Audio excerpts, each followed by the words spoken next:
What's up, you guys? It's your girl, Ash Said It. AshSaidIt.com. This is the Ash Brown Uncensored Podcast Show. Yes, darling. So, as you can tell from the title, I just finished watching one of the most inclusive, direct, amazing, eye-opening, nostalgic, just all around good feel documentaries, and it was called The Orange Years, the Nickelodeon story.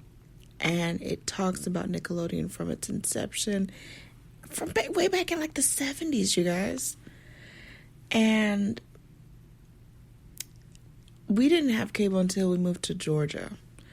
And when I got to Georgia, I was just really just set on several cartoons, Jem and the Holograms, and Punky Brewster. And Rainbow Bright used to have some movie type specials and stuff, but those were my main, that was it. I had no idea Nickelodeon was anything until we got cable. And when we got cable, it just opened up a whole new world. And one of my favorite shows was You Can't Do That on Television. You can't do, like, it's just a long ass title, but it was always these kids doing just these rambunctious, crazy things, and they were doing it and getting away with it.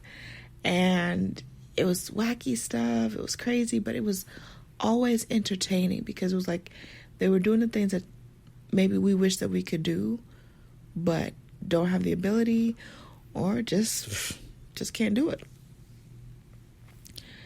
It talked to some of the show's creators, and it went through a pretty decent, I think they did a good job in encompassing a lot of the different stars that were a part of the different shows. And it just took me back because I was this little girl from Bronx and moved down to Georgia, didn't have any friends. Teachers were picking at me and marking my work wrong when it was right. I had a really difficult adjustment period. And Nickelodeon made it so much better. Clarissa Explains It All, what? And then I actually got a chance to grow with these shows. When Snick started, I forgot about Snick. I was like, oh my God, Snick. Oh, Saturday Night Nick. And that's where they had shows like All That was in the programming. They always had the hottest artists on there. TLC did their theme song. Are You Afraid of the Dark? Amazing programming. There's nothing like that now. There's really nothing like that today that I can think of. And kids today will never really truly understand the severity of such programming and what it meant to a generation. I now, since they've just revamped this whole idea in me, just in this project, I'm like, shoot, I'm trying to find some old episodes of All That. I want to go check out Hey Dude again. Or was it Legends of the Hidden Temple? I need to check that out again because it was just good TV. And I think the fact that they really focused on what kids would want versus just doing programming for everybody and for the whole family and everything this and everything that. Doing programming for kids and teens and tweens and all that stuff in between, that made a difference. There was never anything like that before. People can say, oh, well, Disney is programming for kids. Yeah, but Disney has... Disney always has an angle. They don't do anything. They don't do stuff for nothing. And I think Nickelodeon stepped in to fill the void of the things that Disney did not address. Nowadays, you can find all kinds of programming because Disney got hip to the game. It was like, oh, we got to focus on the other kids. And we got to focus on this. We got to focus on that. Yeah, you do. But I thoroughly enjoy this documentary. Like, I might actually watch it again because it was so good. and just talking with some of the stars about their experiences on the show and overall their experience. Like, the first time we went to Disney World and we went to Universal, I remember taking that tour in the Nickelodeon studios and seeing, like, they had us to do the whole Double Dare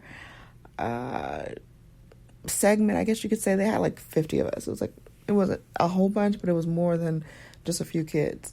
And we had to answer questions, and people got slimed. I didn't get slimed. I had the answers to the questions, but I didn't get slimed. But it was just an all-around euphoric feeling for a kid. And to go through that when I was having such a difficult time fitting in a school that told me I didn't belong, in so many words.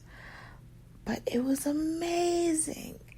Oh my gosh, it was amazing. So now I gotta go find these rerun shows, because I know it's syndicated somewhere. Somebody is streaming these old shows, and I'm gonna find it, and I'm gonna dip back into my childhood a little bit.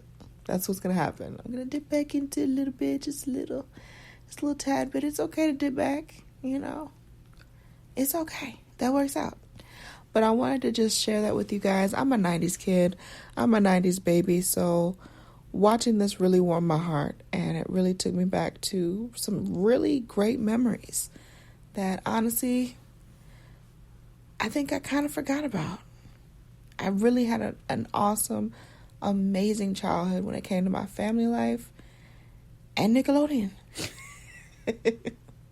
Rugrats and I Have Real Monsters and Ren and Stimpy. They were talking about how they brought in Doug, Rugrats, and Ren and Stimpy.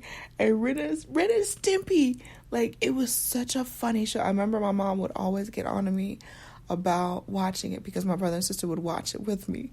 And she was like, don't be watching that stuff because they do nasty things. And she was right. I'm not gonna lie, as a kid, but you want to push the envelope as a kid, and you're like, okay, I'm gonna sneak and watch. Like, I loved it. The characters were lovable. The situations were funny and I won't say relatable because I was a kid and I really hadn't done anything yet. But they made you so engulfed into these storylines that you felt so invested. You felt for them when they were going through. But now as an adult, as I've looked at episodes of Ren and Stimpy, oh my goodness, so inappropriate. So inappropriate. I can see why MTV took some of the rights for that and started syndicating some of those episodes. Ren and Stimpy, that was tossing the table over. Y'all wasn't pushing no envelope. But even with that and it being inappropriate and crazy, it was still a fun show. I'm not going to say nothing about wholesome because there's some things that went on in Ren and Stimpy that children probably shouldn't have seen at that time. But we ended up okay. We ended up all right, Anyways, like I said, top-notch documentary. I will probably look at it again. I loved it. I absolutely loved it. But kudos to Nickelodeon. I couldn't tell you what Nickelodeon programming looks like today, but I know that it is nothing like what it started out as. Nothing like that. But that's a story. Anyways, I hope you guys have a good rest of your day. I'm going to holler at y'all later. And more than likely, I will be doing a live on my Facebook later on today, probably about 1 p.m. But I'll let you guys know what that's about. A holla.